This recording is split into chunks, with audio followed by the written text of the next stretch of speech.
Hi everyone, welcome back to my YouTube channel. My name is Jibon Ahmed and I'm an IELTS trainer. Basically, এই ভিডিওতে কথা বলবো হচ্ছে IELTS Writing Text 1 এর format নিয়ে।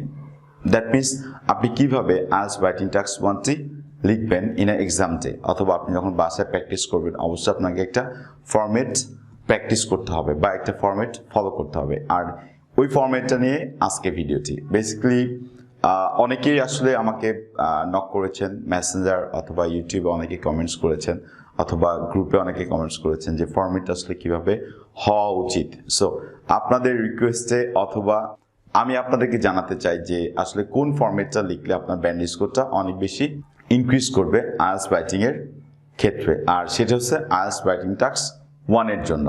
So দেখে নিই IELTS রাইটিং টাস্ক 1 এর ফরম্যাটটি। Let's begin. প্রথমেই যে জিনিসটা আপনাকে খেয়াল রাখতে হবে IELTS রাইটিং টাস্ক 1 এর ক্ষেত্রে, আর সেটা হচ্ছে ইন্ট্রোডাকশন। দেখেন ফার্স্ট হচ্ছে ইন্ট্রোডাকশন। ইন্ট্রোডাকশনটা হচ্ছে নাম্বার 1। দ্যাট মিনস আপনি যখনই IELTS রাইটিং টাস্ক 1 লিখতে যাবেন আপনাকে ইন্ট্রোডাকশনটা ফুললি লিখতে হবে, আর সেটা কি করতে হবে কোয়েশ্চেনটা ফলো করে লিখতে হবে। এবং তারপরে চলে আসছে ওভারভিউ।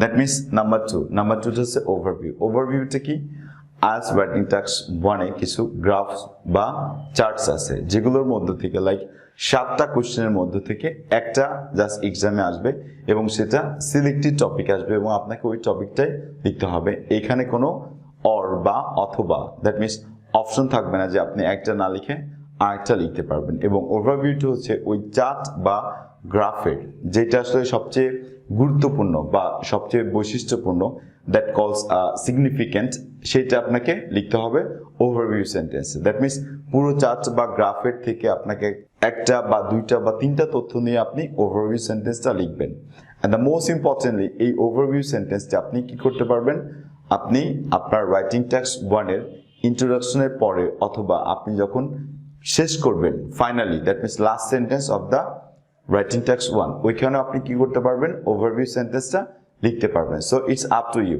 আপনি সেটা চাইলে ইন্ট্রোডাকশনের পরে লিখতে পারবেন, আর আপনি যদি না চান যে আমি ইন্ট্রোডাকশনের পরে লিখবো না সেটা আপনি লাস্ট সেন্টেন্স হিসেবে ওই রাইটিং টাস্ক 1 এর শেষে লিখতে পারবেন।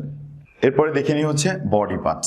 বডি পার্ট বা বডি প্যারাগ্রাফ মূলত একটা বিশদ জিনিস এবং এইখানে আপনাকে ওই গ্রাফ বা চার্টের যে এলিমেন্টসগুলো আছে এবং পার্সেন্টেজে সেটা যদি থাকে তাহলে পার্সেন্টেজ, অথবা গ্রামস থাকলে গ্রামস, কেজি থাকলে কেজি, অথবা মিলিয়নস, বিলিয়নস, ট্রিলিয়নস থাকলে সেটাতে আপনাকে লিখতে হবে। দ্যাট মিনস মেজারটা আপনাকে দেখে নিতে হবে, যেটা লাইন চার্ট বা গ্রাফ চার্টের কি থাকবে ডান দিকে থাকবে ওইটা আপনাকে বুঝে নিতে হবে। এবং সবচাইতে ওয়াইজ যে রাইটিং টাস্ক বা স্ট্যান্ডার্ড ফরম্যাট হচ্ছে আপনি বডি পার্টটাকে কি করবেন দুইটা প্যারাতে আপনি ভাগ করবেন। দ্যাট মিনস প্যারা 1 এবং প্যারা 2।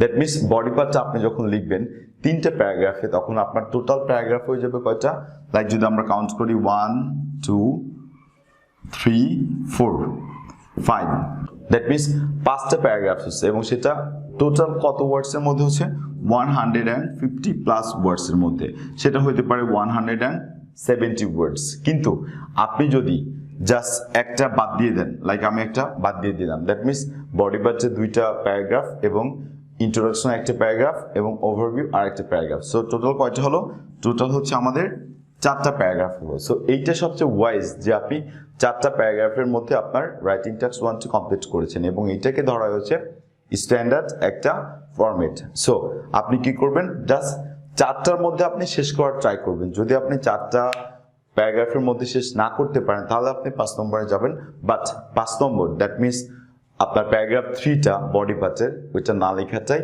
ভালো এবং না লেখাটাই বেটার। যেইটা সবচেয়ে বেশি কনফিউজিং একটা IELTS ক্যান্ডিডেটের জন্য সেটা হচ্ছে conclusion. That means IELTS writing task 1 A conclusion আছে, থাকবে বা লিখতে হবে কিনা, এই ধরনের আসলে কোয়েশ্চেন্স আমার কাছে প্রত্যেকদিনই 2-3টা বা 4-5টা চলে আসে। ইভেন ফেসবুক গ্রুপে অনেকেই এই কোয়েশ্চেনটা করে থাকেন। আমি লাস্টলি এবং ফাইনালি বলে দিতে চাই আপনি IELTS রাইটিং টাস্ক 1 এ কোনো ধরনের কোনো কনক্লুশন লিখবেন না। দ্যাট মিনস কনক্লুশন না লেখাটা সবচেয়ে বেটার এবং স্ট্যান্ডার্ড ফরম্যাট যদি আপনি ফলো করেন দ্যাট মিনস এইটা, সেই ক্ষেত্রে আপনি কখনোই কি করবেন না কনক্লুশনটা লিখবেন না। কনক্লুশনটা না লিখে আপনি ওই সেন্টেন্সটা কিভাবে লিখতে পারেন ফাইনালি অথবা আপনি লিখতে পারেন ওভারভিউ সেন্টেন্সটা। সো আজ থেকে মনে রাখবেন যে রাইটিং টাস্ক 1-এ কোনো কনক্লুশন থাকবে না এবং এটা হচ্ছে standard format. Thanks for watching this video. If you like this video, make a comment and share with others.